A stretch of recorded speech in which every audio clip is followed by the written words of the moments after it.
Ahithophel said to Absalom, I would choose 12,000 men and set out tonight in pursuit of David. I would attack him while he is weary and weak.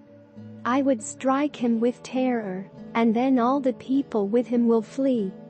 I would strike down only the king and bring all the people back to you. The death of the man you seek will mean the return of all the people will be unharmed. This plan seemed good to Absalom and to all the elders of Israel.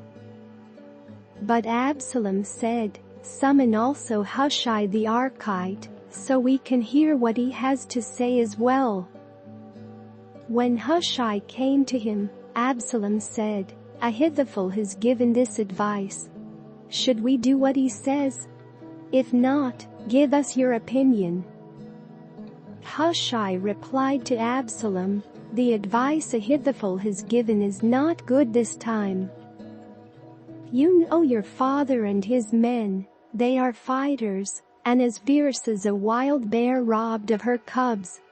Besides, your father is an experienced fighter, he will not spend the night with the troops. Even now, he is hidden in a cave or some other place. If he should attack your troops first, whoever hears about it will say, There has been a slaughter among the troops who follow Absalom. Then even the bravest soldier, whose heart is like the heart of a lion, will melt with fear, for all Israel knows that your father is a fighter, and that those with him are brave.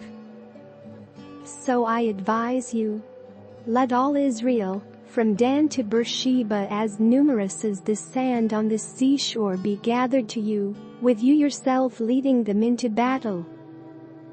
Then we will attack him wherever he may be found, and we will fall on him as dew settles on the ground. Neither he nor any of his men will be left alive. If he withdraws into a city, then all Israel will bring ropes to that city, and we will drag it down to the valley until not so much as a pebble is left. Absalom and all the men of Israel said, The advice of Hushai the Arkite is better than that of Ahithophel. For the Lord had determined to frustrate the good advice of Ahithophel in order to bring disaster on Absalom.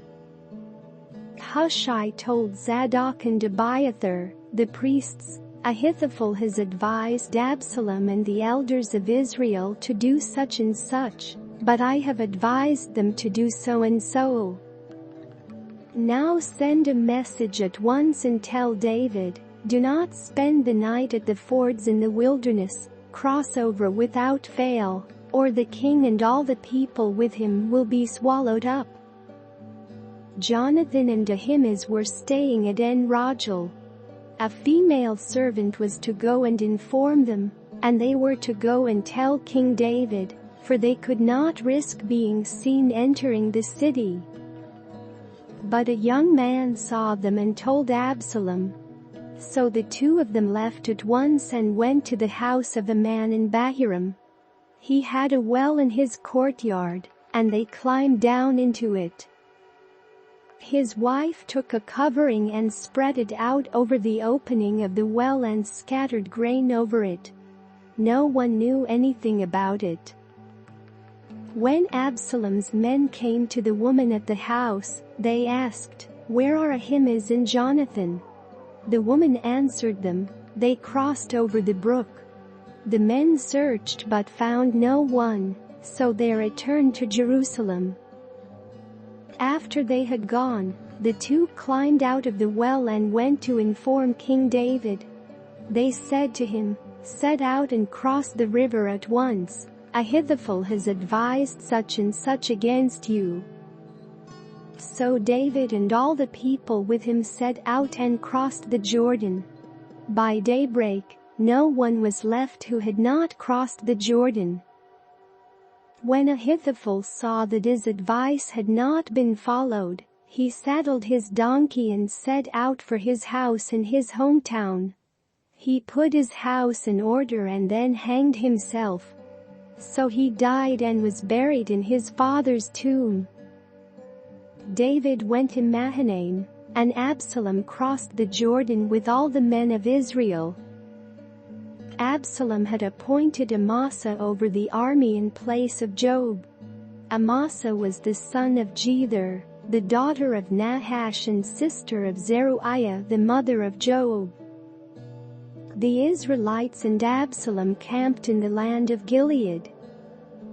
When David came to Mahanaim, Shobi son of Nahash from Rabbah of the Ammonites, and Makir son of Ammiel from Lo Debar, and Barzillai the Gileadite from Rogel, brought bedding and bowls and articles of pottery.